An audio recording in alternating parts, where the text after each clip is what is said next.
Shruti Smriti Purananam Alayam Karunalayam Namami Bhagavat Padam Shankaram Loka Shankaram Shankaram Shankaracharyam Keshavam Badarayanam Sutra Bhashya Kritau Vande Bhagavantau Punah Punaha Sada Shiva Samarambham Shankaracharya Madhyamam Asmadacharya Paryantam Vande Guru Paramparam Sahana Bhavatu Sahanau Bhunaktu Sahaviryam Karavavahai Tejasvinavadhitamastu ma vidvishavahai Shanti Shanti Shanti.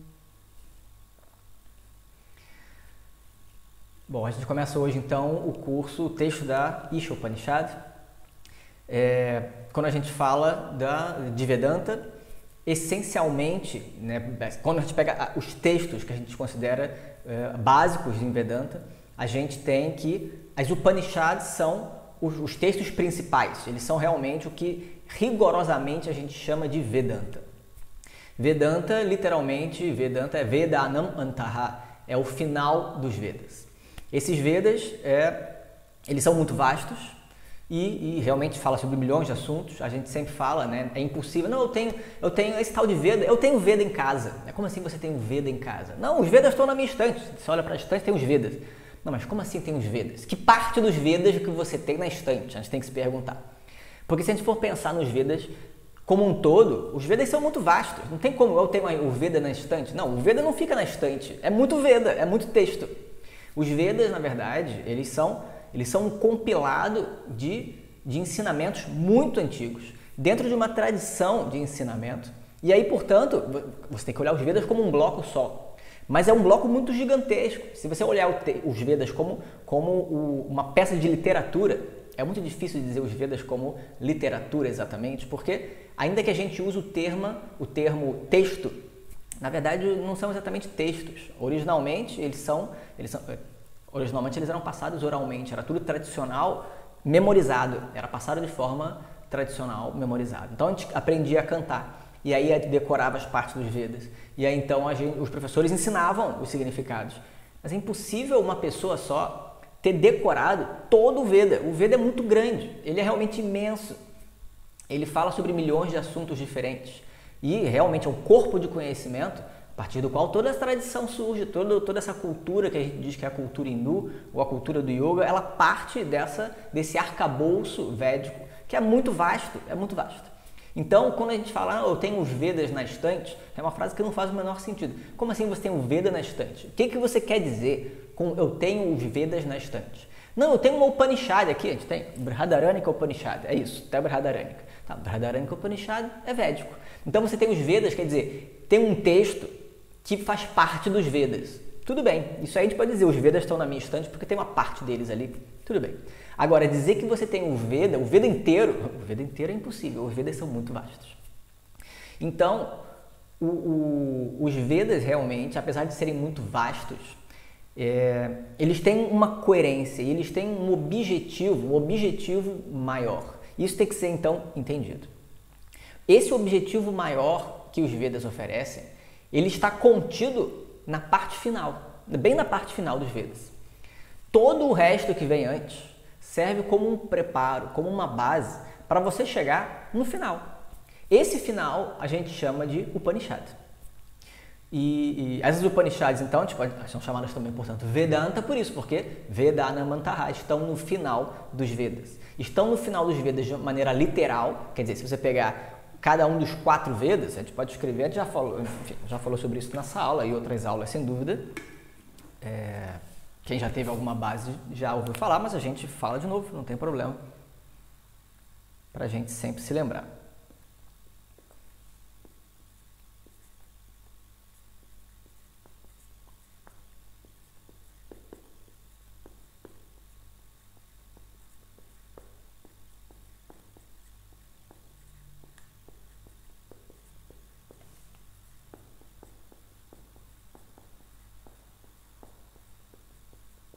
Então a gente tem 4 Vedas. O Veda vem da raiz Vid, que é conhecer. Então Veda é conhecimento, literalmente é conhecimento.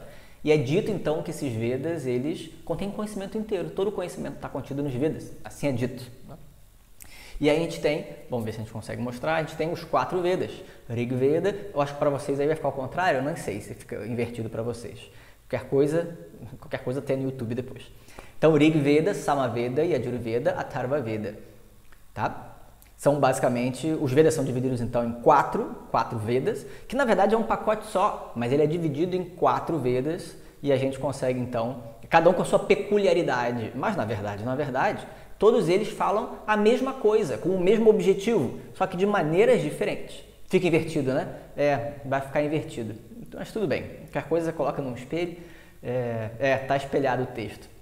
Realmente, eu não tenho como escrever ao contrário, né? Infelizmente eu não tenho como. Mas tudo bem, vai estar no YouTube de qualquer maneira, quem quiser ver e não tiver condições de ler ao contrário, não tem problema, a gente pega depois no YouTube, tá? Vocês veem depois no YouTube. Então a gente tem esses 4 Vedas, cada um desses 4 já é gigante por si mesmo, tá? Mas o fato é que o final de cada um desses 4 Vedas tem esses textos que a gente chama de Upanishads. E aí então, a gente tem que entender qual é a relevância. Ninguém vai entender porque é sânscrito. Mas eu estou explicando, né? As pessoas vão entender. Mas então a gente tem que entender por que, afinal de contas, de quando são esses Vedas. Esses Vedas têm mais de 5 mil anos, é falado, 5, 6 mil anos, sabe-se lá quantos anos tem. É muito antigo. Por que então a gente estudaria um texto que tem mais de 6 mil anos de existência? Para que eu vou estudar um texto desse? Um texto que foi escrito lá na Índia, há sei lá quantos milênios atrás. Qual é a relevância para mim, hoje, estudar um texto tão antigo, de um lugar tão distante?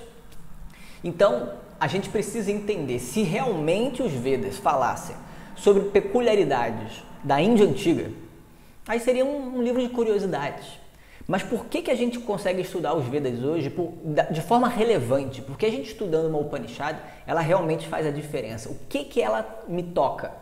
Ela me toca porque as Upanishads elas falam sobre um assunto que é universal. Na verdade, todos nós na vida, nós temos problemas, temos situações, nós temos questões que a gente precisa resolver de alguma maneira e que são peculiares da nossa própria vida. Então, cada um vai ter suas questões nos seus trabalhos, nas suas famílias. Cada um vai ter no seu dia a dia dificuldades diferentes, obstáculos diferentes. Cada um tem obstáculos diferentes no seu tempo e no seu espaço. Então, eu como indivíduo, eu tenho minhas situações e meus obstáculos que são só meus. E ao mesmo tempo eu compartilho alguns obstáculos e alguns problemas com pessoas ao meu redor. Então, a gente tem algumas situações na família, algumas situações na casa onde eu vivo, algumas situações no condomínio, na cidade, no país, e que pertencem também, não só ao espaço, mas também ao tempo. Todos nós, como seres humanos, compartilhamos de alguns problemas que a gente vive hoje. A gente tem aí uma pandemia, imagina só, quem diria, né? A gente não pega alguns meses atrás, quem é que ia imaginar que a gente ia ter que lidar com um abacaxi desse, né? Que tremendo problemão, né? Um problemão, pandemia. Eu não imaginava, quem imaginaria que a gente ia passar por uma situação como essa? Poucas pessoas imaginam. Mas o fato é que a gente está aí, e aí agora a gente está com essa situação, que foi muito rápida também, né? Quer dizer, a gente ouvia falar lá na distância, que tem lá na China um tal de um vírus, e aí quando você menos espera, tá todo mundo se fechando em casa e acabou, agora tem que andar de máscara. Mas como assim? Ninguém me avisou isso, né? Quando a gente virou o ano no Réveillon, ninguém falou assim, esse ano vai ser difícil, né? Esse ano aqui tem uma lista aqui, esse ano vai ser tenso. Algumas pessoas disseram, a gente tem que ser justos. Astrólogos, né, pessoas que trabalham com numerologia. Teve gente que viu, de alguma forma, falou, olha só, esse ano vai ser puxado. Mas eu acho pouco provável que as pessoas pudessem ter acertado tanto e visto tão bem que ia ter realmente uma pandemia. Quer dizer, alguma coisa poderia acontecer, alguém poderia prever, mas realmente uma pandemia é uma situação dos nossos tempos. A gente vive essa situação hoje. Daqui a pouco essa pandemia passa. Aí quem sabe as futuras gerações, a próxima geração, talvez não passe por nenhuma pandemia. E aí nunca vai entender direito o que a gente passa. E aí é assim que é. Então, a cada momento, a gente vive situações dos nossos próprios tempos, seja de maneira coletiva, seja de forma individual. É assim que é. Os problemas, eles são relativos, eles dependem do tempo e espaço. Então, o que adianta, né? A gente pode ver soluções para a pandemia. Aí tem lá, com certeza tem vários livros, eu não vi ainda, mas tem vários livros de pessoas falando sobre a pandemia e depois disso vai ter vários. Soluções, né? A gente vê por aí as pessoas divulgando, falando, colocando vídeos e escrevendo, colocando artigos, livros que ajudam as pessoas a lidarem com a situação e o excesso de notícias, as notícias ruins e o fato de ficar preso em casa. Quer dizer, não está preso, mas a sensação muitas vezes é essa, está confinado. E aí como é que as pessoas fazem? Aí as pessoas têm questões psicológicas para resolver e aí é uma confusão. Tudo bem, então a gente organiza, a gente vai lidando. É uma dificuldade, um grande obstáculo dos nossos tempos atuais. E daqui a pouco passa também. E aí vem outros. Então, obstáculos a gente sempre tem. Dificuldades a gente sempre tem. Os Vedas não falam de um obstáculo ou uma dificuldade da Índia antiga meramente. Pode até falar de uma coisa ou outra. E aí vai ser uma curiosidade. Quem sabe a gente pode aprender alguma coisa se algo parecido acontecer com a gente. Mas não é isso que faz os Vedas serem relevantes da forma que a gente considera que é relevante. O que faz realmente os Vedas serem relevantes a ponto de a gente estudar hoje, a gente pegar uma Upanishad e resolver estudar? A relevância dos Vedas hoje é porque o assunto principal é, na verdade, um problema que é humano. Esse problema, na verdade, não depende de onde eu estou, nem depende do momento, não é uma questão tem pandemia ou não tem pandemia no mundo, tem dinheiro ou não tem dinheiro, tem vizinho chato ou não tem vizinho chato. Isso aí é irrelevante com relação ao assunto dos Vedas. O ponto é, independente de você ter um vizinho chato ou não, independente de a gente estar na pandemia ou não, independente das situações, o ser humano carrega um problema. E esse problema é que eu me vejo constantemente como limitado e carente. Esse é o problema. Então, por que eu me vejo de forma limitada? Por que eu me vejo de uma maneira, com o coração sempre vazio? Eu sou motivado a fazer milhões de ações diferentes, sem parar para pensar. E esse aqui é o grande ponto.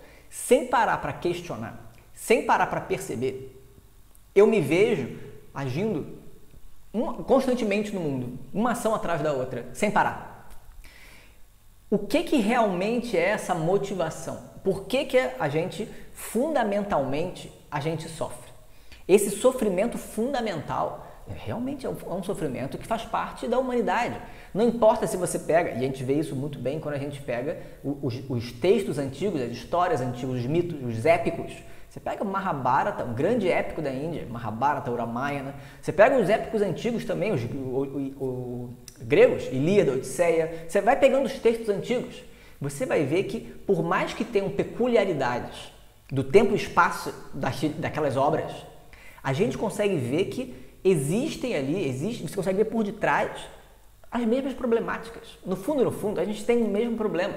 A gente acaba manifestando esses problemas de outras formas. E a gente acaba tentando solucionar esse problema fundamental de outras formas também.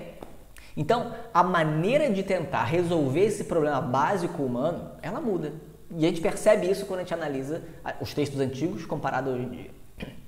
A forma de tentar resolver o problema muda. Mas o problema permanece igualzinho, não tem diferença. Que problema é esse?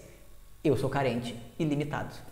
Eu sinto o meu coração como se ele estivesse vazio, me falta algo e mais, eu não sei nem dizer o que é. Esse é o que é o grande problema. Me falta alguma coisa e eu não sei o que é. E a gente ainda se sente culpado. Isso aqui é pior ainda. Porque às vezes a gente tem tudo na vida. E tanta coisa boa, tanta bênção. E aí as pessoas falam, mas você tinha que deixar de ser ingrato. Você tinha que agradecer. Claro que a gente tem que agradecer, são bênçãos. A gente tem que reconhecer as coisas boas que acontecem na nossa vida. Mas o fato é que nada na vida vai realmente trazer essa satisfação plena, que é o que eu busco. Tudo na vida me traz uma certa satisfação. E eu posso usufruir dessa satisfação. Mas apesar de tudo na vida, eu ainda me sinto carente e limitado.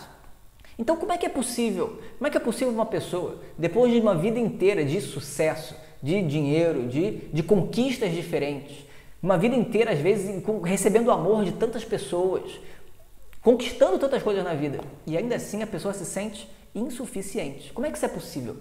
A gente nem entende, quando a gente está do lado de fora, a gente acaba também fazendo uma projeção da pessoa. As pessoas vão ter os seus próprios problemas, isso é inevitável. Mas apesar dos meus grandes benefícios, dos meus grandes ganhos que eu possa ter na vida, e apesar das minhas dificuldades, dos obstáculos que eu tenho externamente, mas principalmente internamente, as minhas questões pessoais, independente daquilo que é uma vantagem e aquilo que é uma desvantagem na minha vida, todo mundo vai carregar esse problema básico.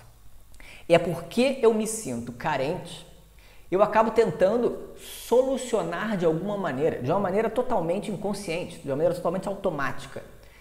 A sensação de que me falta algo me impulsiona a tentar alcançar coisas novas. Porque se eu tenho o que eu tenho e ainda me sinto insuficiente, incompleto, quer dizer que apesar de eu ter o que eu tenho, existe algo que eu ainda não tenho, que eu preciso para poder me sentir feliz, para poder me sentir completo. E eu corro atrás disso. A gente fala, a sociedade trata dessa forma. Não, você tem que buscar, você tem que ter um relacionamento. Mas por que você tem que ter um relacionamento? Porque é a sua cara metade, é a sua alma gêmea, é a metade da sua laranja, para você poder ficar completo. Mas como assim? Eu preciso de uma pessoa para poder ser eu mesmo completo? Como é que eu posso como assim eu preciso me completar na presença de outra pessoa? A outra pessoa não pode me completar, a outra pessoa não pode ser metade da minha laranja. Nem é justo colocar essa carga na cabeça da pessoa. Imagina só, ninguém é capaz de preencher o coração vazio da outra pessoa. Isso é impossível. Isso é totalmente impossível. Então, quando a gente diz que, não, mas aí quando você se relacionar com uma outra pessoa, aí você vai ser feliz. Ilusão, isso é totalmente uma ilusão. Se relacionar é ótimo. Não quer dizer que a gente não tem que se relacionar. Se relacionar é ótimo, é maravilhoso.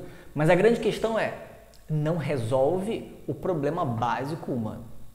O que resolve então? A gente acha que porque as coisas estão do jeito que estão, eu sofro.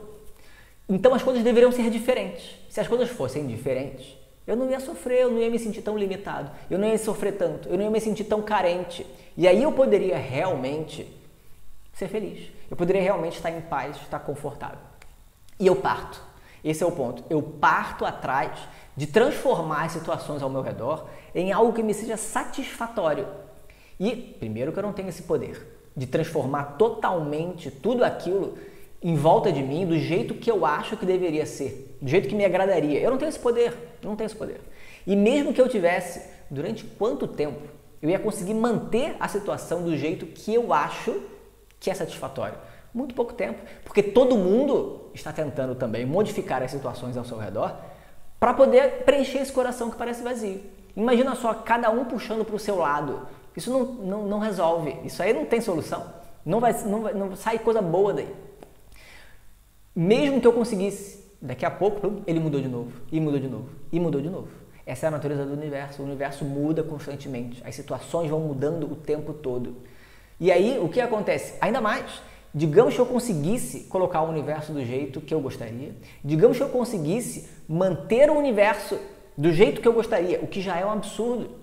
Ainda assim, o que aconteceria? Aconteceria que eu mesmo, a minha própria mente, as minhas características, o que eu gosto, o que eu não gosto, vai mudar.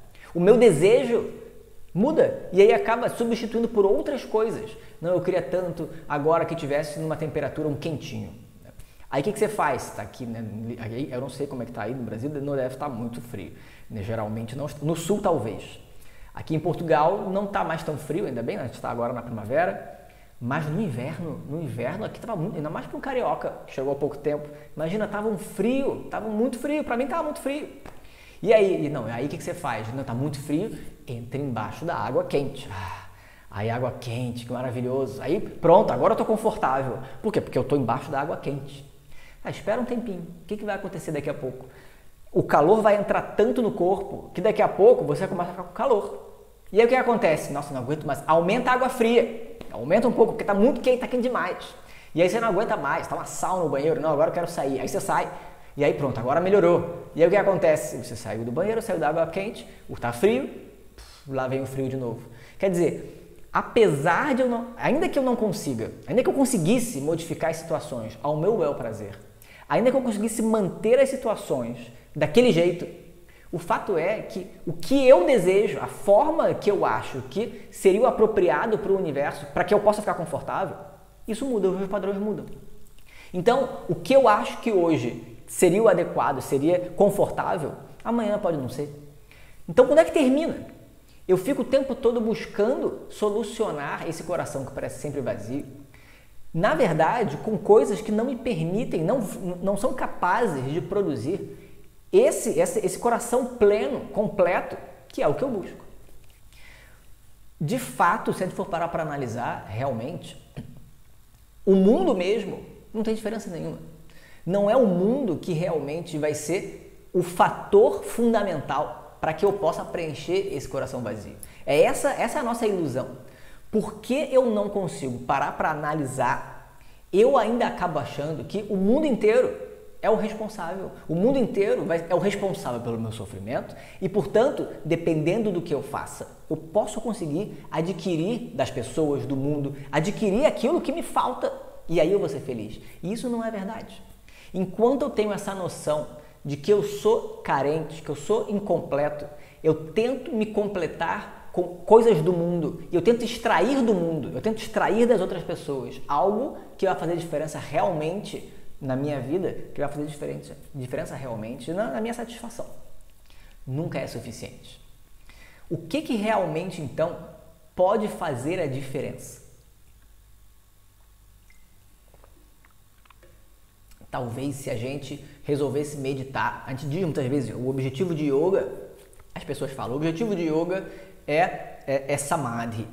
Então eu meditar e aí entrar no estado de samadhi, e aí quando eu estou no estado de samadhi, que maravilha, que coisa boa, estou no samadhi. E aí eu fico ali, e isso é o objetivo do yoga. Isso não pode ser o objetivo do yoga. Samadhi não pode ser o objetivo para nada, não pode ser. Porque se eu preciso meditar para poder alcançar um estado de samadhi, o que acontece, para ser feliz, o que acontece quando eu saio do samadhi? Acabou o samadhi, acabou a felicidade. E lá estou eu de novo miserável, no mundo miserável, com o coração vazio. Experiências, seja a experiência de samadhi, a experiência de algo religioso, de algo espiritual, tudo isso, na verdade, são experiências. As experiências podem ser maravilhosas, elas podem nos servir como instrumentos para muitas coisas, mas elas não resolvem de maneira prática. Assim como no mundo, a conquista dos desejos, a conquista das situações também não resolvem. O que realmente eu quero? Isso é uma maturidade, então, que a pessoa precisa chegar. A gente tem que se questionar o que eu quero. Eu queria que essa pandemia acabasse e que eu pudesse sair de casa logo, porque eu não aguento ficar em casa. Ou você poderia pensar a mesma coisa, eu quero que essa pandemia acabe logo. Por quê? Porque as pessoas estão morrendo, é um desastre. Tá bom. Mas eu queria que a pandemia acabasse logo, porque, na verdade, isso afeta as finanças. Tudo bem, por vários motivos diferentes. Eu posso querer que as situações mudem, mas, em última instância, qual é a esperança que eu tenho por detrás? Eu queria que essa pandemia acabasse logo, por quê? Porque ela me faz sofrer. De uma maneira ou de outra, ela me faz sofrer. Ela me faz sofrer porque está afetando minhas finanças e aí então eu fico nervoso. Ela está me fazendo sofrer porque eu vejo tantas mortes e aí eu tenho empatia com os outros. Eu fico com medo de ter essa doença. Tantos motivos podem ser que me deixam sofrendo. Mas aí o que tem pendurado ali? A causa é a pandemia, o problema é a pandemia. E aí eu começo a colocar culpados também, porque aí também a pandemia é o problema, mas aí também se fulano não tivesse feito aquilo, aí você vai, a China é o problemático, a China, não importa se a China liberou ou não liberou, isso aí pode importar, se for uma coisa realmente séria, tudo bem, isso tem que ser resolvido. Mas não é essa a questão, independente de ter sido algo o laboratório criou, ou se foi alguém que comeu um negócio errado e aí, não importa. O fato é que, importa para outras coisas, mas não importa com relação ao meu coração que está vazio. Qual vai ser a diferença de descobrir? Não, agora eu descobri o culpado. E aí você se sente melhor com relação a isso? Não. Não vai se sentir melhor. Por que não vai se sentir melhor? Porque não é essa a questão. Se a gente for parar para analisar, nada no mundo é realmente a questão. O que eu quero, na verdade, se a gente for parar para analisar, o que eu quero? Eu não quero uma coisa A ou B ou C. Eu quero que eu não precise de A, B ou C. Eu quero que, tudo bem, eu gostaria que a situação fosse diferente e eu posso tentar fazer com que as situações sejam diferentes. Não tem nada de errado nisso. Mas enquanto eu coloco uma expectativa de que aí com isso, esse coração vai ficar pleno. Enquanto eu tiver essa expectativa, eu vou estar iludido, isso é uma ilusão. Porque nada realmente é capaz de preencher um coração que parece sempre vazio. Nada é suficiente. O que, na verdade, vai fazer diferença para mim, então, é a capacidade de lidar com as situações do jeito que elas são. Se eu tiver a capacidade de lidar com a situação como ela se apresenta para mim hoje, independente de qual seja a situação, agradável ou desagradável, difícil ou fácil, tudo bem, é claro que a gente prefere as situações agradáveis. E é claro que a gente prefere as situações que são mais fáceis de lidar. Isso aí, nós somos pessoas inteligentes. A gente não vai ficar procurando os caminhos, não deveria pelo menos, a gente acaba procurando sem querer, muitas vezes, mas a gente deve procurar as situações que são mais simples, que são mais confortáveis. É natural, nós somos pessoas inteligentes. Mas nem sempre a gente consegue. E aí, quando a gente não consegue, como é que eu reajo? O que acontece comigo quando eu não consigo? Quando eu não consigo conquistar aquilo que eu queria? Quando eu não consigo satisfazer aquilo que parecia tão importante para mim? Quando as situações não estão favoráveis para mim? Como é que eu me sinto? Como é que eu reajo? Enquanto eu entendo que o mundo não é capaz... o mundo seria o resultado, seria a fonte dessa minha felicidade, seria o responsável por esse meu sofrimento, o problema não tem solução. Até porque o problema está na mão do outro, o problema está na mão de uma outra pessoa, o problema está na situação que é externa e que, portanto, não está no meu controle. Isso é terrível. Na verdade, a gente precisa chegar num certo momento de realmente se questionar. Tudo bem, o que é que eu estou querendo? O que é que realmente eu quero por detrás de todas essas outras buscas? A gente precisa ser prático e objetivo nessa hora. E isso a gente precisa, na verdade, de uma maturidade. Não é uma coisa simples, não é uma trivial. Essa pressão de tentar resolver um coração que está sempre vazio não é uma escolha exatamente. A gente simplesmente se vê na ação. Porque eu conheço um estado de suficiência. A gente passa por momentos de suficiência. Às vezes a gente está satisfeito e muito bem satisfeito.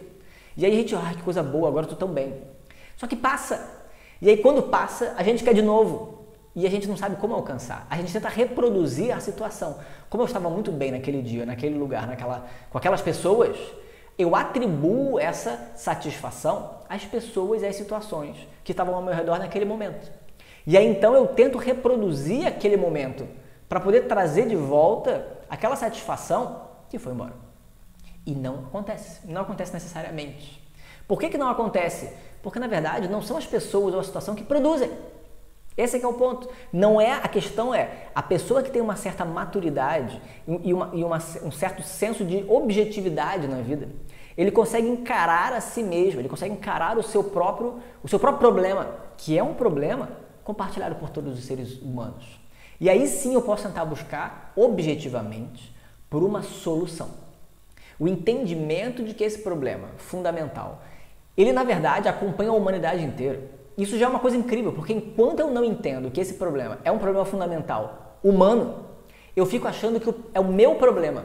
Os outros não têm esse problema, é o meu problema. Quer dizer, aí além de eu me julgar como sendo, não, eu sou problemático, porque olha só as pessoas todas felizes aí. Quem falou que as pessoas são todas felizes? Né? Existe isso também, as pessoas acabam se colocando muitas vezes, querendo se mostrar mais felizes do que estão. Isso acontece. A gente sempre acha que as pessoas estão mais felizes do que a gente, muitas vezes. As pessoas estão mais contentes do que eu gostaria de estar assim. E a gente fica projetando ideias do que deveria ser uma pessoa feliz e satisfeita. E elas são totalmente ilusórias, elas são falsas, elas não têm conteúdo realmente. É ilusório. Então, a gente precisa se questionar. O que realmente faz a diferença?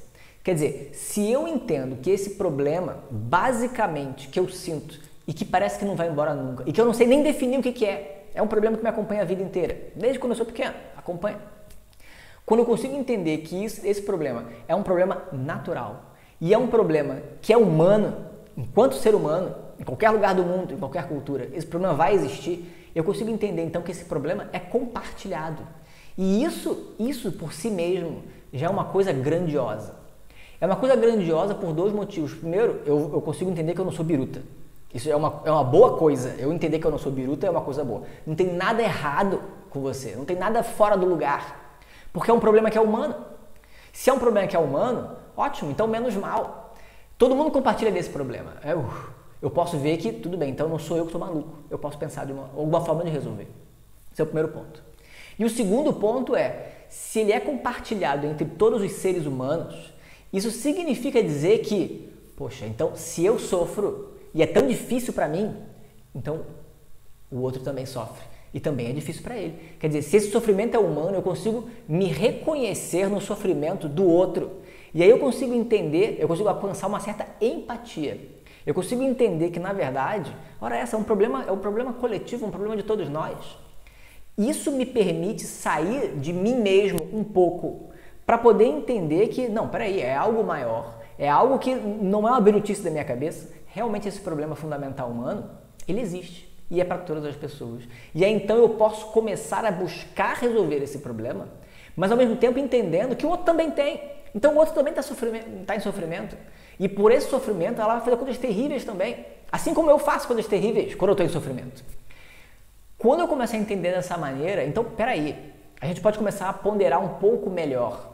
Vamos tentar entender como é que eu consigo resolver essa questão. Porque enquanto eu não resolvo, eu acho que o outro não tem um problema e eu tenho. Ora, então me dá um pouquinho da sua solução. Me dá um pouquinho do que você tem. Eu quero, seja o que você tem por posse, seja um dinheiro, seja alguma propriedade sua, mas mais internamente também. Não você é uma pessoa tão feliz, então você demanda dos outros uma atenção. Você demanda dos outros um suporte emocional que outra pessoa não consegue dar. Um suporte emocional a gente consegue dar naturalmente. E assim é o relacionamento. Os relacionamentos a gente consegue fazer suportes emocionais. Faz parte. Mas o suporte emocional que uma outra pessoa pode oferecer para mim, ele nunca vai preencher o coração vazio. Porque não é assim que se resolve. Ninguém é capaz de resolver esse coração vazio. Do outro, muito menos. Não é assim. Então, enquanto eu entendo que o coração está vazio e enquanto eu não consigo reconhecer que o outro também tem esse problema, eu acho que o outro tem muito mais para dar. E eu exijo do outro algo infinito. Porque quanto mais eu puxo, quanto mais eu pego do outro, mais eu deveria perceber que o coração não enche. Quanto mais eu puxo do outro, mais parece que o coração é vazio de verdade. Porque se eu fosse conseguindo preencher o coração vazio com as coisas dos outros, eu ia ver que não, mas está aumentando. Ainda não foi suficiente, mas já está melhor do que antes. Então vai enchendo o coração. Uma hora vai terminar. Uma hora o coração vai ficar cheio e aí pronto, agora eu sou suficiente. Mas isso não acontece. Quanto mais coisa eu pego para mim, mais evidente se torna esse buraco que é o coração vazio. Porque eu tenho noção do quanto eu adquiri, do quanto eu peguei do outro, muitas vezes. E mesmo assim o coração continua tão vazio quanto antes. Ou seja, deve ser fundo mesmo. Deve ser fundo mesmo. Porque se depois de tudo isso que eu obtive, o meu coração continua igual, tão vazio quanto antes, quer dizer que ele é mais vazio do que eu achava. E aí então só aumenta mais o sofrimento. Então tentar arrancar dos outros, se pendurar nos outros, se pendurar nas situações do mundo para tentar preencher esse coração vazio, não resolve. Mas na medida em que eu consigo entender que o outro também tem esse problema, também percebe o seu coração como estando vazio, bom, então peraí, então você não tem como realmente preencher o meu coração, porque nem o seu está preenchido. Como é que eu posso tentar exigir do outro preencher o meu coração vazio, se eu percebo que o coração do outro também está vazio? Não tem o que me dar, está vazio. Se tivesse cheio, eu tirava. Essa é a lógica que a gente tem. Você tem muita coisa, me dá, porque eu preciso mais do que você. Meu foco está todo em mim, nesse problema fundamental, mas eu não consegui perceber, porque não parece um problema fundamental. Eu não estou percebendo, eu só sinto falta. E sentindo falta, eu vou tentando arrancar de tudo quanto é canto para poder suprir a falta e nunca resolve. A pessoa que começa a perceber então e começa a questionar e consegue entender que esse problema é um problema humano, ela começa então a ver que, opa, tá todo mundo no mesmo barco. Não importa se a pessoa tem mais ou menos dinheiro, se a pessoa está mais doente ou menos doente. É claro que isso tudo faz diferença na vida, ponto. Até com relação a responsabilidades, a possibilidades. Mas o fato é que, com relação a esse problema humano, não faz a menor diferença. O coração continua vazio. Então, no passado o coração estava vazio. Na Índia antiga o coração das pessoas estava vazio. A gente vê isso nos épicos. E eles tentavam resolver de uma maneira. Agora, os corações continuam vazios. A gente fez vários avanços em várias áreas. A gente tem uma ciência totalmente diferente. A gente sabe muita coisa sobre o universo. Outras coisas a gente pode ter perdido também sobre o universo. Não importa. A maneira da gente se vestir mudou. A maneira da gente viver mudou. A forma da gente pensar mudou. Olha quanta coisa tem hoje em dia que a gente nem imaginava. A gente nem imaginaria se tivesse vivido 100, 200 anos atrás, que dirá 5.000 anos atrás. Tudo mudou. Mas o problema fundamental humano permanece. Então, a gente tem que entender, quando a gente consegue essa maturidade, a gente começa a entender se ele é um problema humano, como é que as outras pessoas tentam resolver. Será que funcionou? Não funcionou? Será que existe uma solução? Qual é a questão? Eu consigo olhar de maneira mais objetiva para esse problema, para entender, e esse aqui é o grande ponto, eu preciso olhar para o problema para poder entender qual é a natureza do problema. E entender a natureza do problema, tudo bem. Então agora eu vou tentar ver uma solução. E vou tentar resolver. Isso é uma mente mais objetiva. Se eu consigo, de forma mais clara, perceber qual é a questão, o mundo, com todas as situações, com toda a ação que ele exige de mim, o mundo parece que me oprime. Porque sempre tem alguma coisa a mais que eu não fiz, alguma coisa a mais que eu poderia conquistar. Eu sempre estou devendo alguma coisa. Isso é um fato. A gente sempre está devendo alguma coisa. Se não para os outros, para a gente mesmo. Eu não li ainda aquele livro que eu prometi que eu ia ler há um ano atrás. Tá pendurado. Eu não fiz aquele bolo tão gostoso, tá pendurado. Eu não consegui passar para o fulano a lista de livros que ele pediu, tá pendurado. Quanta coisa pendurada. E aí eu fico na sensação de que se eu resolver a lista de pendências, eu vou estar feliz, eu vou estar aliviado. E aí, só que isso não acontece, a lista só aumenta, esse é que é o ponto, a lista só vai aumentando, aumentando, aumentando. Por nosso desespero, a lista só aumenta. E aí o que acontece? Chega uma hora que a gente fala assim, chega disso, quer saber? Eu quero dar um basta nessa lista, eu quero dar um tempo, porque está me oprimindo. E aí a pessoa tira umas férias. Às vezes a pessoa tira férias do trabalho, ótimo, uma grande opressão muitas vezes, aí a pessoa relaxa. Fim de semana, que maravilha, fim de semana eu não vou ter o trabalho. Tá, mas o fato é que, primeiro, volta depois. E aí não resolve, lá tá você de novo. Quer dizer, saiu do fim de semana, você fica esperando o outro fim de semana. Saiu das férias, você espera daqui a um ano novas férias. Que vida é essa que você fica esperando o momento de você não fazer o que você está fazendo hoje? Então, por que você está fazendo o que você está fazendo hoje? A gente precisa analisar isso. O que na minha vida realmente me oprime? Por que eu me sinto oprimido? O problema não está naquilo que, eventualmente, me causa a opressão necessariamente. O problema, de novo, está por detrás. Por que eu entendo essas coisas todas como opressivas? O que realmente, então, eu desejo? Eu desejo uma certa paz, uma relativa paz. É isso que eu quero. Então, no momento em que o universo inteiro, com aquela lista imensa de desejos, de coisas penduradas, me oprimem, chega uma hora que eu posso falar, eu quero dar um basta, eu quero a paz. E essa lista não me deixa em paz, essa pressão de satisfazer, essa lista imensa, ela não me deixa em paz. Então eu vou dar um basta nessa lista, um pause. E aí o que você faz? Você vai para um retiro, você vai meditar. E aí você está lá meditando, que maravilha, eu estou meditando. Vai dormir, às vezes é disso também. Dormir é uma ótima fuga, porque quando você dorme apaga tudo. Que maravilha, eu estou dormindo, não preciso pensar em nada. Que bom, aí dorme. Aí no dia seguinte acorda, e aí a pessoa acorda como? Reclamando já. Começou um dia novo, que bom, maravilha, que dia maravilhoso. Leva a lista inteira de novo.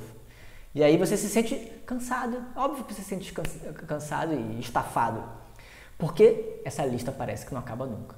Então, a gente pode ter momentos de relaxamento, de dar uma suspensão nessa pressão toda? É claro que sim, mas isso não resolve. E a gente acha que resolve. Então, o Samadhi, eu vou fazer a meditação para poder ficar no estado de Samadhi. Isso é fuga, você está fugindo da lista, você está fugindo dos problemas, está fugindo do mundo que te cobra tanta coisa. E você se cobra também tanta coisa. Eu estou fugindo.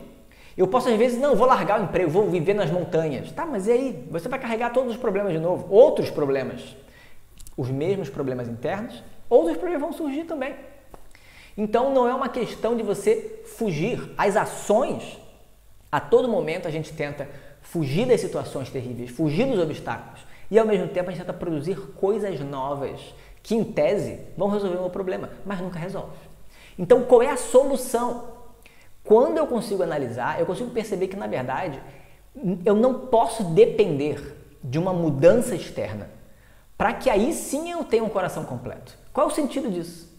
Isso não resolve, isso não funciona. A minha experiência já diz que não resolve, não funciona. O que eu quero é, apesar das situações externas, apesar da pandemia, apesar das coisas terríveis que podem estar acontecendo, são terríveis, eu sei que são, a gente pode assumir que são, a gente tem que assumir que são, a gente não pode viver num mundo de fantasia, a gente tem que viver de uma maneira objetiva, mas ao mesmo tempo eu quero poder estar livre de ter que ser diferente, eu ser diferente, o mundo ser diferente. O que eu quero é isso é o que realmente eu quero. Essa busca maior é moksha. Eu tenho um coração sempre vazio. Eu quero estar livre do coração vazio. Como é que eu resolvo? Não é tentando encher o coração. Porque, na verdade, esse coração não se enche com coisas, com situações. Nunca resolveu. Então, qual é a solução? Os Vedas vão ensinar. A solução, na verdade, é você poder descobrir em você mesmo um ser que já é completo agora. Porque, em última instância, a verdade é, os Vedas vão ensinar, você já é o ser completo. Esse coração, na verdade, não está vazio. Ele parece tão vazio, e porque ele parece vazio, eu fico o tempo todo extraindo do mundo das pessoas. Mas, na verdade, por que eu não consigo encher o coração com nada no mundo? Eu posso colocar o universo inteiro dentro do meu coração e não vai resolver. Ainda assim, meu coração fica tão vazio quanto antes. Não é que ele fique menos vazio e não foi suficiente. Não, ele fica exatamente como estava antes. Tão vazio quanto antes. Permanece. Nem o universo inteiro é capaz de satisfazer um coração que está vazio. Porque realmente, por quê que o universo inteirinho não é suficiente? Porque, na verdade, o coração não está vazio. Se o coração estivesse vazio, eu poderia encher. Mas um coração que já está cheio, como é que você enche? Você não enche. Você imagina a garrafa, essa garrafa, eu podia ter pego um exemplo melhor, mas é o que eu tenho à disposição, minha garrafinha de água. A gente tem a garrafa de água, ela está até aqui. Quer dizer que ela tem um grande espaço vazio ali, eu posso encher. Quer dizer, se a minha garrafa está vazia, ela tem espaço para eu poder encher. E aí eu posso encher, tudo bem. Mas se ela tiver na boca aqui já de água, lotou, ela está completa. Não adianta você colocar mais água, você pode colocar mais água à vontade. Você não vai encher mais. Por quê? Porque acabou. Você não precisa mais, ela está totalmente preenchida de água. Você vai colocar mais água, o que acontece? Transborda. Por quê? Porque não precisa mais. Tudo bem você colocar mais água, mas não precisa mais. Por que não precisa mais? Porque ela está cheia. E aí, vai colocar mais água e vai transbordar. É isso que vai acontecer, deixa transbordar. Mais água ou menos água agora não tem diferença para a garrafa, porque ela já está cheia. Isso é um coração cheio. Os Vedas vão ensinar que o meu coração, ele já está cheio, eu só não sei. E porque ele está cheio, você pode colocar tudo que você quiser, não vai encher mais, porque ele já está cheio.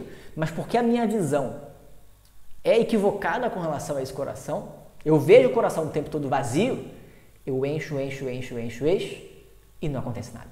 Não resolve. Sofrimento. É um sofrimento que parece eterno. E aí eu me vejo às voltas o tempo todo, caindo nos mesmos problemas.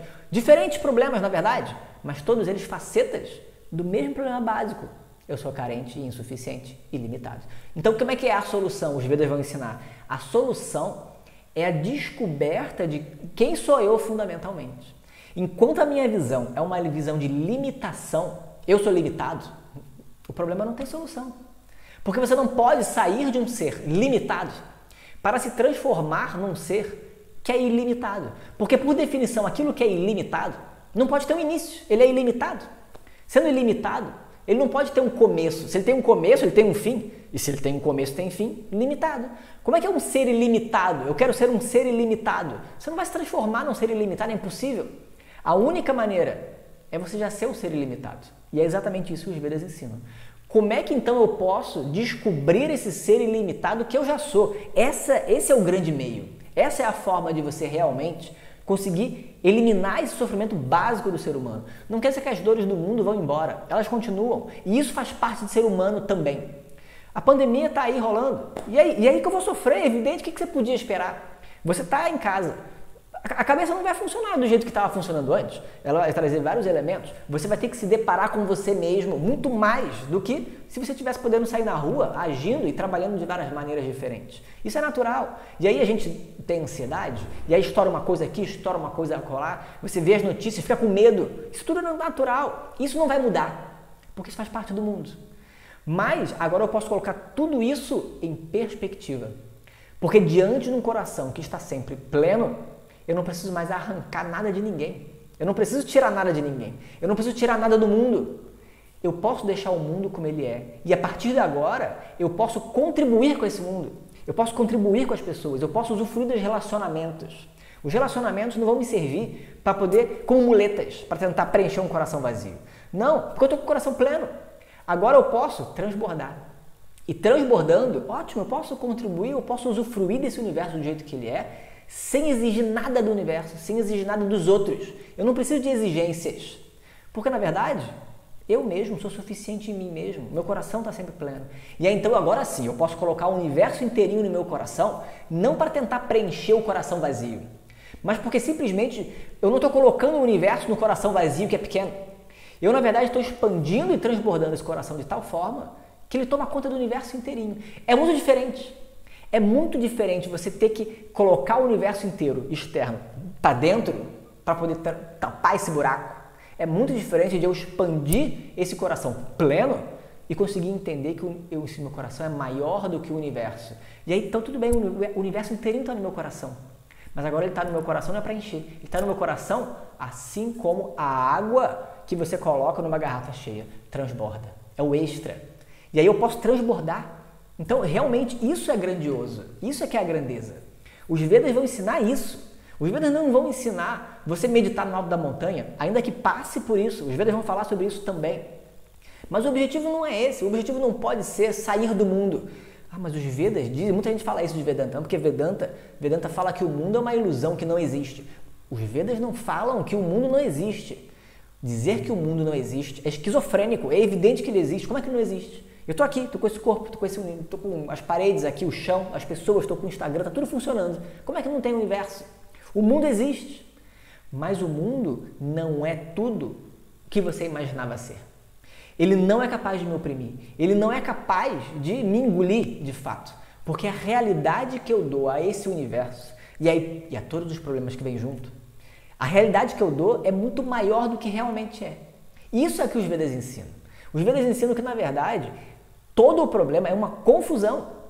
Se você está confuso e você entende, não, eu estou com esse problema, eu estou com uma confusão, o que você faz?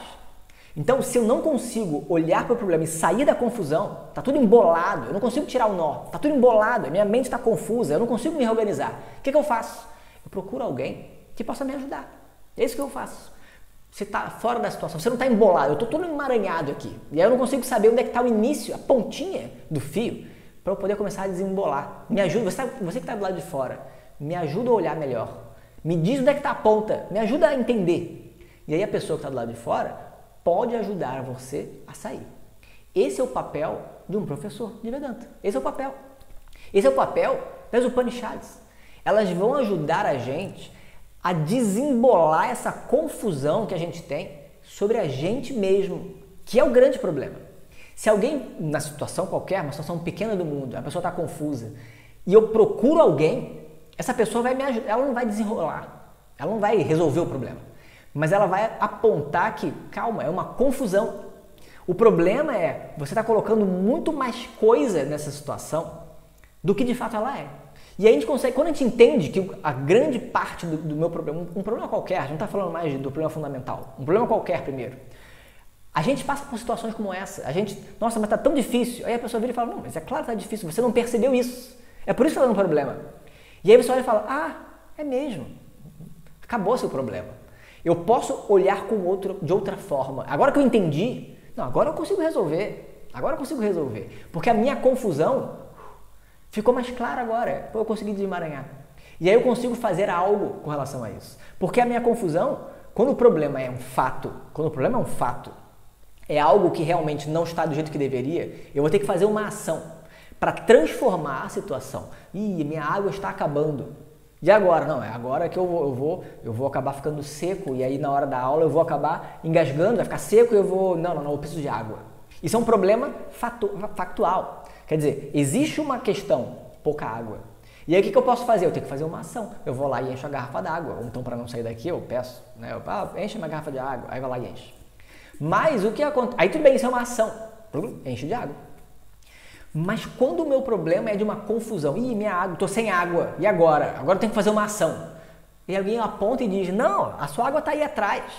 Você tem um copo ali atrás, você que não viu. Aí, tem razão, tem uma água ali. Na medida em que eu descubro que já tem uma água, o que eu preciso fazer? Eu não preciso fazer nada. Eu não preciso ir lá buscar mais água, porque a água está aí, eu que não estava vendo. Então a gente precisa analisar esses dois tipos de problemas. Um problema no mundo em que a ação resolve problemas no mundo em que eu preciso transformar as coisas. E aí, portanto, a ação é um ótimo meio. Eu vou lá e resolvo, faço alguma coisa e muda, e muda, e muda. Mas existe um outro tipo de problema no próprio mundo, que não é um problema de fato. É uma questão cognitiva. Você não está vendo direito, é uma confusão. E aí, quando eu entendo que é uma confusão, é só uma confusão, peraí, pum. A dimensão daquele problema que parecia tão gigante, ela assume uma proporção muito menor. Por quê? Porque eu estou vendo que o meu problema não era o fato. O meu problema principal era a minha visão errada. E aí aquela situação parecia um grande problema, mas na verdade não era um grande problema, era só aquilo. Tudo bem, agora eu entendi. Uma confusão. Então, dessa mesma maneira, os Vedas, indo para o problema fundamental, o que é a solução para o problema de carência fundamental humana? Será que a ação resolve? A ação não resolve. Como a gente viu, ela não resolve. Porque você não pode produzir um ser completo. Eu não consigo me tornar completo. A ação, ela é inútil para isso. Para isso ela é inútil. Ela é útil para outras coisas. Mas ela não vai resolver esse problema. O que resolve? Os Vedas vão ensinar. O que resolve é você tirar fora essa confusão a respeito de quem eu sou. Isso, portanto, é o meio. Isso é viver de uma maneira prática. Eu preciso de uma solução cognitiva, nesse caso, um conhecimento sobre quem eu sou. E tendo um entendimento sobre quem eu sou, ótimo, agora meu coração está preenchido, porque ele nunca esteve vazio. E aí agora eu posso usufruir do mundo, e lidar com o mundo, e transbordar. Eu posso lidar com os problemas, eu não vou deixar de lidar com os problemas. Os problemas vão continuar. Tudo, igualzinho, continua. Mas agora eu tenho muito mais preparo para lidar. Porque eu tenho uma maestria, porque eu tenho uma capacidade. E aí eu posso ser um acréscimo nas relações. Eu posso ser um acréscimo no mundo. Eu posso fazer uma diferença positiva no mundo. Porque, na verdade, eu não dependo do mundo para poder ser feliz. Ora, se eu não preciso tirar nada do mundo, se não me falta nada, eu não preciso tirar nada do mundo. Eu não exijo nada do mundo. O mundo é do jeito que é. Agora eu posso contribuir. Isso é realmente a grande beleza. Isso é a grande beleza dos Vedas. O ensinamento de que, na verdade, você não precisa mudar nada. Você já é o ser livre de limitação que deve ser buscado. Tá? Para isso, então, a gente vai ver. A gente tem 15 segundos para acabar a live, agora que eu estou vendo. Vamos encerrar essa live e eu vou abrir uma nova, tá? No Instagram. E a gente continua para a gente poder terminar a aula. Tá bom? Bom, então, vai terminar alguns segundinhos. Eu vou abrir uma nova, tá? Por favor, voltem. Bom. Então, voltando agora para a nossa aula, o que é então o assunto dessas Upanishads? O assunto dessas Upanishads é justamente a natureza livre de limitação que eu já sou. Esse é o objetivo, que é o objetivo dos Vedas de uma maneira geral, o objetivo de todo o Veda é apontar para essa busca, apontar para essa realidade de mim mesmo. Como eu posso, vivendo no mundo, sem fugir do mundo. Fugir do mundo não resolve. Nenhuma experiência resolve esse problema básico. E se nenhuma experiência resolve o problema básico, eu posso ter as experiências. Nada de errado com as experiências. Mas eu tenho que entender o papel de cada coisa. Não é com uma experiência que esse coração vai ficar cheio. Então, o que eu preciso? Eu preciso de um conhecimento. Isso é o autoconhecimento. Claro que eu vou passar, o autoconhecimento envolve um certo entendimento sobre a minha própria mente, como é que ela funciona. Isso tudo é verdade. Mas Vedanta não é psicológico, Vedanta não é psicologia. Vedanta, na verdade, fala sobre aquele eu que existe além da própria mente. Portanto, a gente passa por lidar com a mente, a gente passa por esse tipo de autoconhecimento, que é lidar com a sua própria mente, entender relativamente a sua própria mente, mas esse não é o objetivo dos Vedas. O objetivo dos Vedas é descobrir aquele que está além, é descobrir esse ser livre de limitação que eu já sou hoje. Tá? Então, por isso que a gente diz, os Vedas são vastos demais, mas a parte que fala sobre isso está no finalzinho, e ela é fininha comparada ao resto, porque a primeira parte toda dos Vedas fala sobre ações diferentes, fala sobre rituais, Fala sobre milhões de ações que você pode fazer para poder conquistar os seus desejos. Por quê? Porque afinal de contas é o que a gente pensa na vida. Se eu fizer ações, se eu fizer coisas, essas coisas vão me preencher. Devido a uma confusão. Então, tudo bem, você quer? Tem aqui. Todos os desejos estão lá. Por isso que os Vedas são enormes. Porque ele oferece ajuda para qualquer tipo de desejo que você tenha. Mas os Vedas sabem que esse não é a solução. E quanto mais rápido você perceber que não é satisfazendo os seus desejos que você vai conseguir resolver esse problema do coração vazio, mais rápido você vai conseguir chegar na parte final, que é para onde os Vedas empurram você. Os Vedas querem empurrar a gente para essa maturidade maior de entender esse problema fundamental humano. E aí sim eu quero solucionar. Como é que eu resolvo? Como é que eu resolvo? Através do conhecimento. E como é que eu faço então para entender? Quem pode realmente tirar essa confusão da minha mente? Aí eu corro atrás de um professor, alguém que consiga me trazer luz com relação a essa visão equivocada de mim mesmo, que possa jogar luz nessa confusão. E aí então a minha mente, através dessa visão, com uma mente mais clara, eu consigo então colocar o problema na dimensão correta. O problema, na verdade, é cognitivo. Diante dessa visão adequada sobre mim mesmo, como que os problemas todos me oprimem? Eles não me oprimem. São problemas para lidar. Mas eu tenho recurso para lidar, porque na verdade meu coração é infinitamente cheio, não é problema. Tá? Então os Vedas ensinam sobre essa verdade, sobre essa natureza de mim mesmo, são os Upanishads, e ao mesmo tempo ensinam sobre um estilo de vida que a gente chama de estilo de vida de yoga. Isso é então o tema, o estilo de vida que vai nos permitir alcançar essa visão. O estilo de vida não é o mais importante. O estilo de vida, as disciplinas, o que você faz ou deixa de fazer, isso não é o mais importante. É secundário, importa, é claro que é bom, mas isso é secundário. O principal é a visão de mim mesmo como livre de limitação.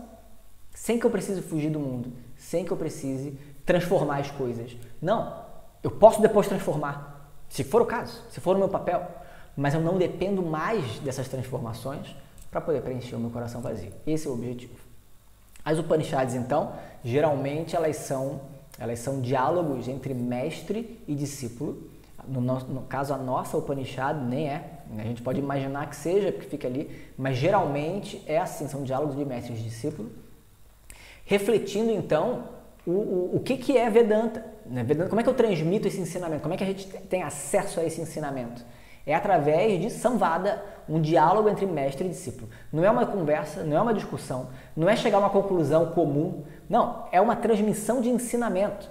Porque alguém lá no passado, várias pessoas no passado, conseguiram ter acesso a essa visão maior, que não é trivial, mas ao mesmo tempo ela é simples. Ela é simples no sentido de que não tem nada mais simples. Qual é a solução dos problemas humanos? Qual a solução do problema humano?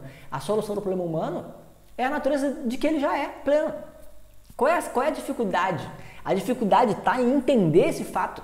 E, portanto, a visão de ensinamento é a coisa mais simples que tem. A sua natureza. Você já é aquilo que você busca. Isso é simples. Está aí. Mas devido à minha confusão, eu não reconheço. Então, como a gente falou, se você está confuso com relação a uma situação, você procura alguém para ajudar você a desfazer essa confusão. É isso que uma pessoa madura faz e é isso que a pessoa madura vai fazer também com relação a esse problema fundamental. Quando ela descobre o problema fundamental, ótimo, agora eu sei qual é a questão, a minha visão está equivocada, eu preciso descobrir a visão apropriada e aí então eu vou correr atrás de alguém que possa me ensinar, um professor. E é assim que a tradição se mantém. Um professor falando para o seu aluno, e aí que ensina para o seu aluno, para o seu aluno, para o seu aluno, há milênios. E é por isso que os Vedas são relevantes até hoje. Porque eles dão a solução de um problema que é humano e que vai existir sempre na humanidade. E esses Upanishads, então, a gente tem então realmente como diálogos, como se fossem diálogos de mestre e discípulo, quer dizer, de algum mestre do passado que está explicando para um discípulo do passado, de 1000 anos atrás, 5000 anos atrás, sabe-se lá quanto, mas parece que a gente está lá junto, escutando exatamente o mesmo diálogo. E as palavras que são passadas para o aluno na Índia antiga, há 5000 anos atrás, elas fazem exatamente o mesmo efeito hoje na nossa mente, no nosso coração. Hoje em dia, vivendo aqui no Ocidente, nesse tempo, o efeito funciona, porque a solução é única. É a visão de mim mesmo como livre de limitação. Tá? A Isha Upanishad, então, ela Ela está no Yajurveda. A gente tem os Vedas, vai aparecer ao contrário aí, mas tudo bem. Ela aparece no Yajurveda.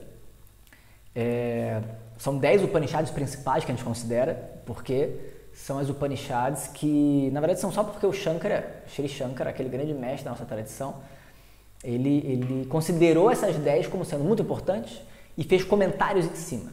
E aí, então a gente considera que são as 10 mais importantes. É claro, porque está muito bem explicado, então a gente usa mais. Mas todas as Upanishads são igualmente importantes. Todas elas vão falar sobre o mesmo assunto, mas de maneiras diferentes. E isso é uma beleza também enriquecedora. A grande maior parte dos textos védicos foram perdidos, a gente tem que considerar isso também.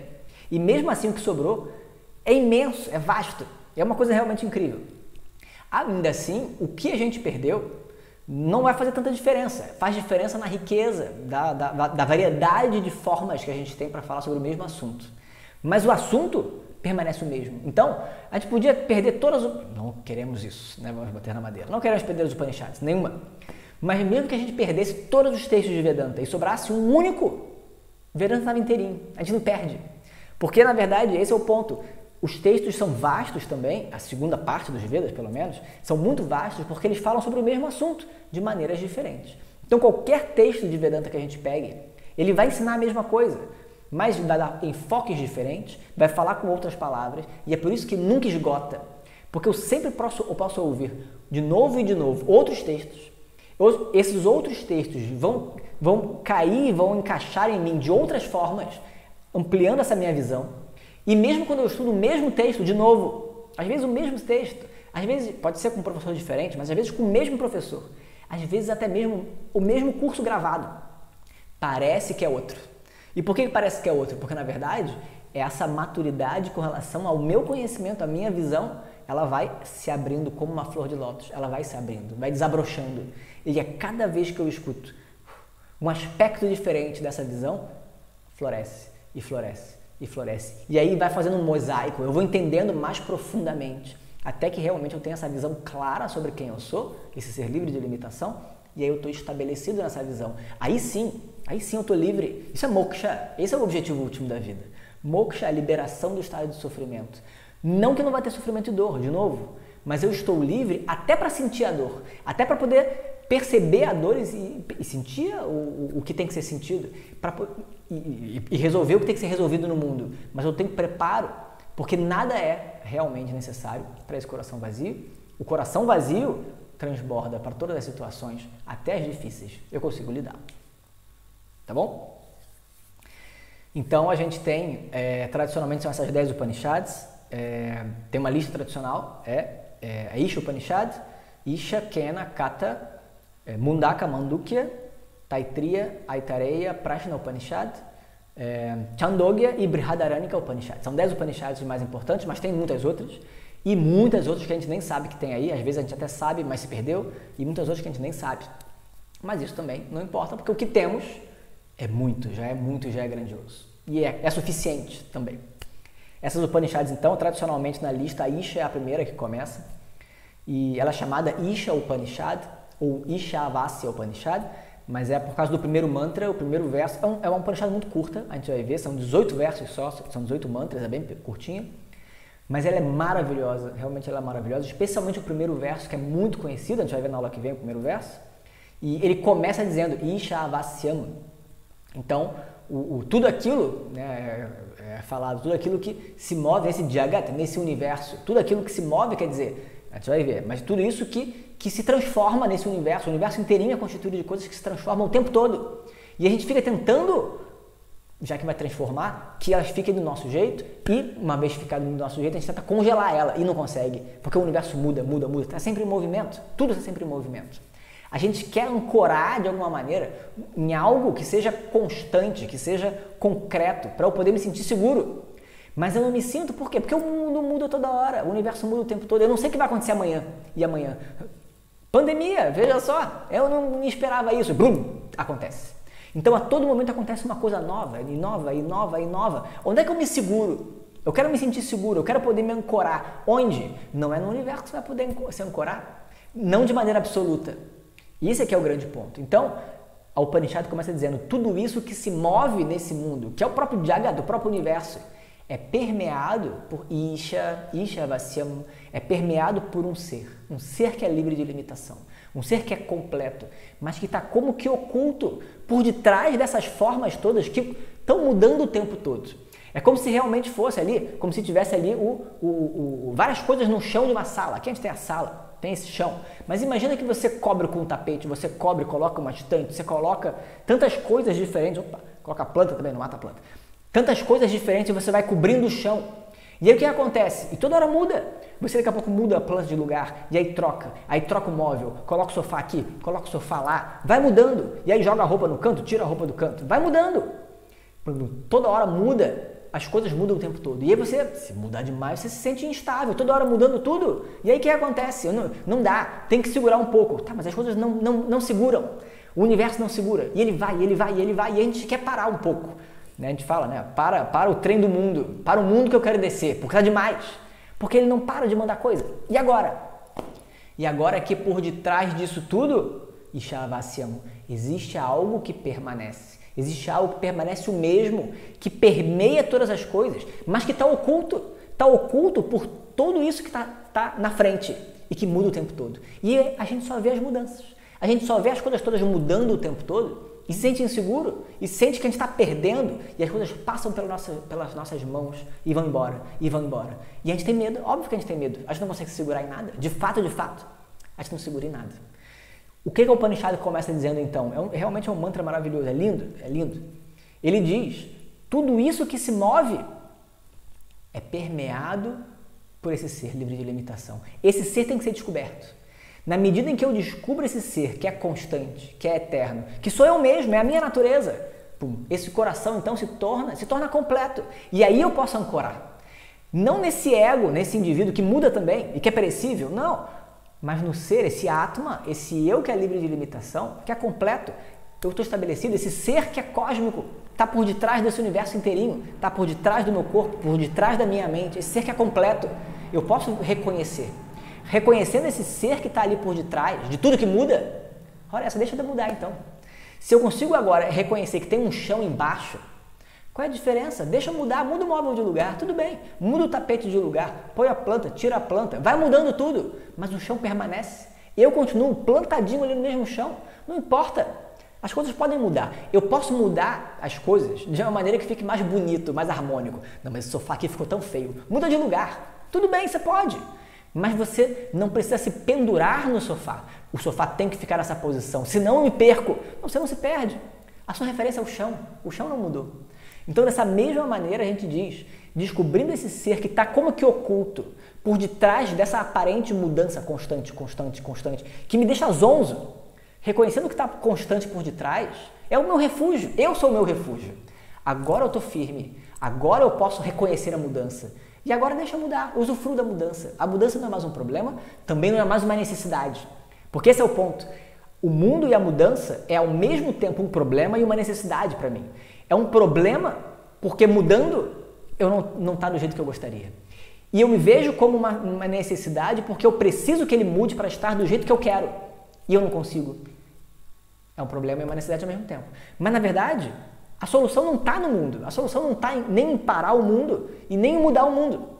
A solução está em reconhecer aquilo que é imutável por detrás do mundo. E aí agora sim, reconhecendo aquilo que é imutável, tudo bem, eu posso usufruir, eu posso contribuir para o mundo sem depender do mundo, sem depender dos relacionamentos, das pessoas, sem colocar uma carga desnecessária em cima das pessoas e das situações, porque nada disso realmente é capaz de preencher esse coração vazio, nada disso é capaz realmente de resolver.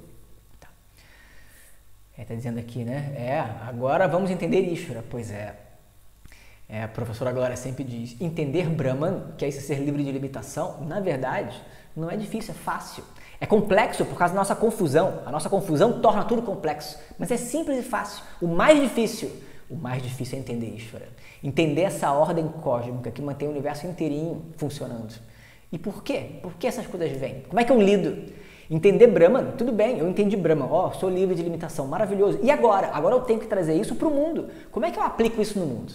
Como é que eu consigo descobrir, reconhecer esse ser livre de limitação que eu sou, apesar das situações de sofrimento, apesar do mundo confuso? Essa é a grandeza, essa é a beleza dos Vedas. Os Vedas não ensinam, não, você então nega o mundo, e aí você medita, e aí fica meditando o tempo que você puder. Porque aí quanto mais tempo você ficar meditando, menos você tem contato com esse mundo que é terrível. Não, não é isso, isso não é nada objetivo e prático. Vai voltar. Também eles não dizem, não, na próxima vida você vai ficar melhor. Então você faz isso e aquilo, uma fórmula. E aí então quando você morrer, aí você vai para um lugar que... Não, eles também não dizem isso. Até dizem que existe. Mas ao mesmo tempo dizem, o lugar que você vai depois dessa vida, mesmo que seja maravilhoso, o fato é que também não resolve nada. Você volta para cá depois. É limitado. Então o que é a diferença que os Vedas fazem? É essa visão tão bonita de que, na verdade, eu do jeito que eu sou hoje, o mundo do jeito que é hoje, não é um problema. O problema é a minha visão. E se eu descubro a visão apropriada, eu lido com o que quiser. Eu lido com o que for. E aí então eu me torno livre, realmente eu me torno livre.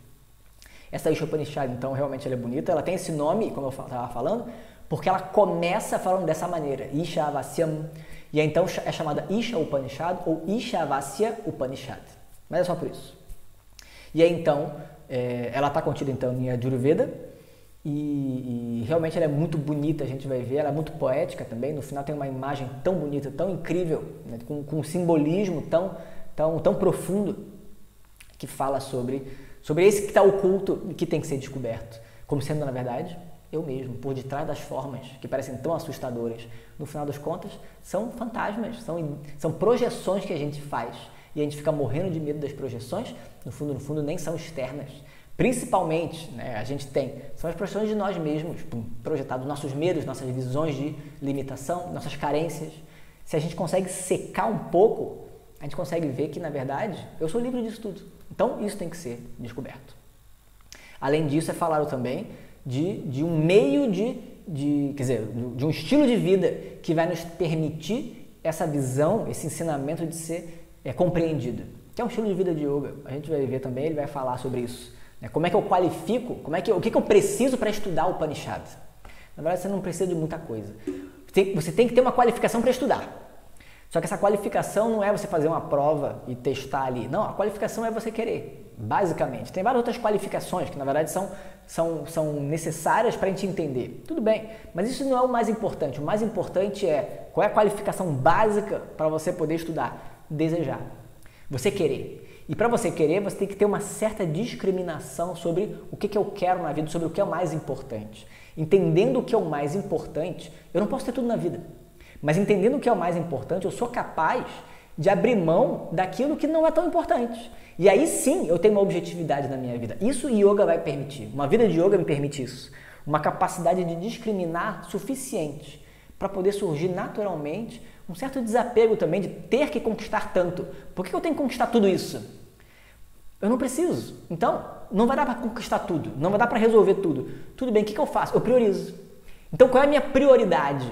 A minha prioridade é essa? Ótimo. Então, isso é o meu objetivo último. Todo o resto vai ser periférico e vai ajudar, vai dar suporte. Isso é uma vida de yoga. Esse entendimento é uma vida de yoga e Vedanta, como a gente fala.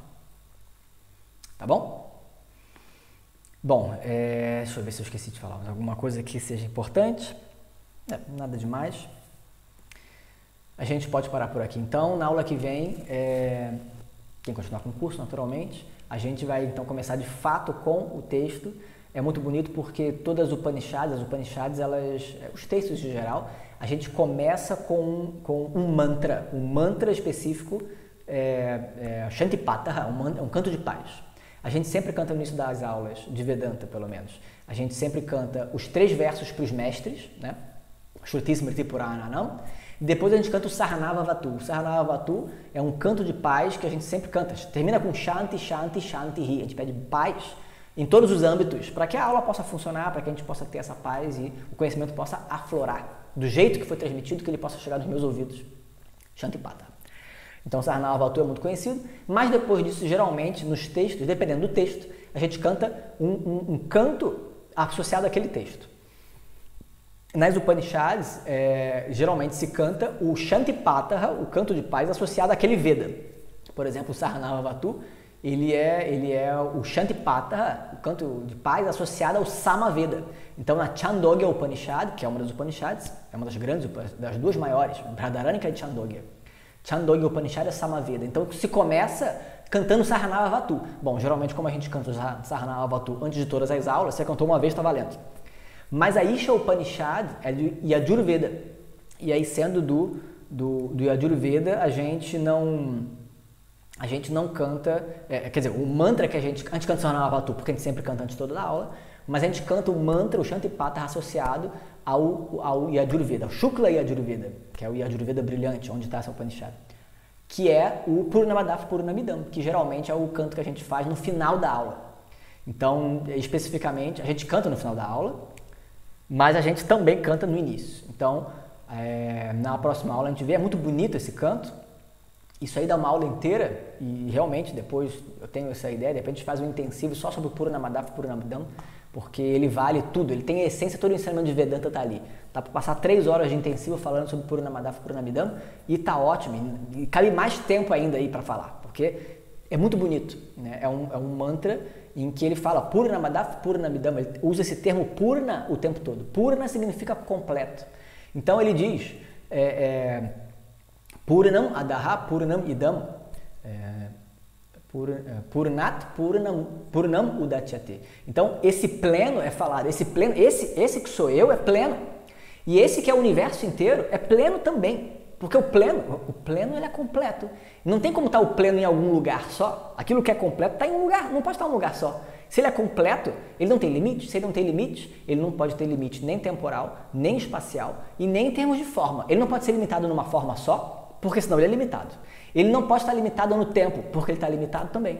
E não pode estar limitado no espaço, porque então acabou-se, ele é limitado. Então o ilimitado, ele tem que estar presente em mim, como sendo a minha natureza. E tem que estar presente em todo o universo. Não pode escapar nada, não tem nada fora dele, porque ele é completo. Então, Purnamadav Purnamidam. Isso aqui é completo, tudo aquilo ali é completo.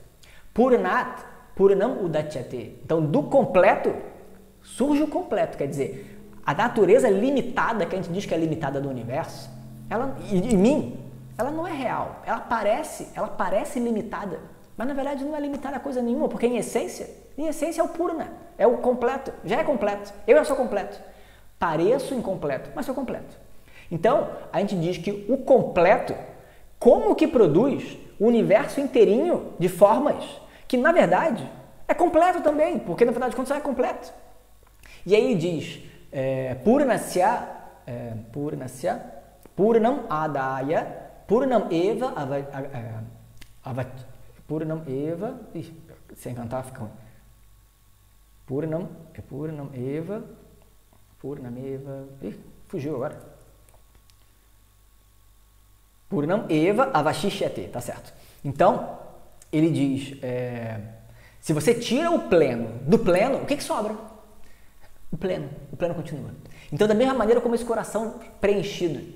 Por que eu digo que quando eu reconheço esse universo inteirinho, como não sendo fundamental, como não sendo necessário para a minha paz, para o meu coração ser preenchido, o que acontece? O que acontece é que o meu coração está cheio, ele está cheio. E aí então, o que acontece? Não adianta eu colocar mais nada, não preciso colocar mais nada. Eu posso colocar, mas transborda, é extra. O que é o completo? Esse coração completo não cabe mais nada dentro, porque tudo está lá dentro já.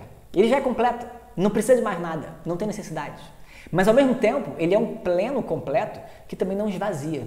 Não é como a garrafa d'água, que eu posso chegar até o final, tá cheio, mas se eu virar, eu tiro água e aí perde. Não, um coração pleno, de fato, ele é pleno pela sua própria natureza. E sendo pleno pela sua própria natureza, você não coloca nem tira. Ele não é mensurável, ele não tem quantidade de plenitude. Plenitude não tem quantidade, pleno é pleno. Ele continua pleno sempre. Imagina um oceano que é vasto e pleno. Não, mas eu quero encher o mar. Encher, ele já está completo. Você pode jogar água à vontade no mar. Ele continua o mesmo, ele já é completo. Quer encher o quê? Mais o quê? Já é completo. Não, eu quero esvaziar o mar. Vou tirando com um baldinho a água do mar até baixar o nível. Não vai conseguir, você pode tirar o quanto você quiser. Vai continuar. O oceano continua. Isso é pleno. O oceano é um grande símbolo de plenitude por isso. Não importa quanta água entra e quanta água saia, ele continua pleno, preenchido, completo. Então o meu coração, por definição, ele já é pleno, livre, completo. Não é colocando ou tirando nada que vai resolver. Então o Upanishad fala, tirando o pleno do pleno, o que sobra? Só sobra pleno. Porque na verdade você não está tirando nada, não tem como tirar nada. Fundamentalmente, isso é o ensinamento de Vedanta. Você é esse ser completo, livre de limitação.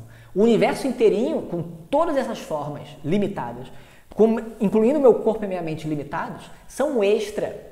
Não afetam esse completo, nem aumentam o completo e tornam-se mais completo, porque não faz sentido, e nem limitam o completo, porque quer continuar sendo completo. Então o universo inteirinho pode estar presente ou pode estar ausente, isso na verdade, para o pleno, não faz diferença. É isso que a gente deseja, é essa paz completa que a gente deseja, e é isso que de fato os Vedas oferecem para a gente.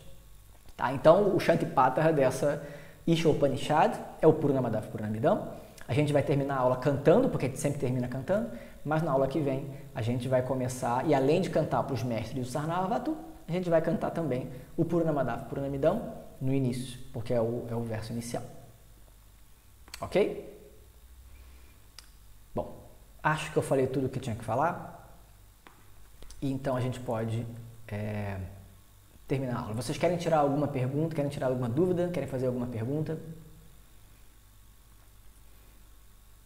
O pessoal do YouTube não dá para perguntar, mas o pessoal do Instagram pode perguntar se tiver, tá?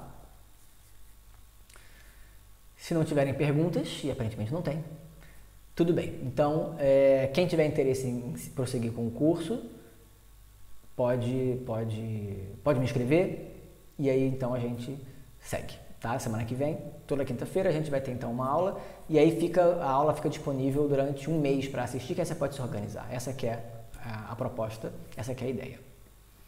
Tá bom? Vamos cantar então o mantra Purnamadav e a gente termina. Om Purnamadav Purnamidam Purnat Purnamudachyate Purnasya Purnamadaya Purnameva Vashishyate Om Shanti Shanti Shanti Harihi Om Shri Gurubhyo Namaha Harihi Om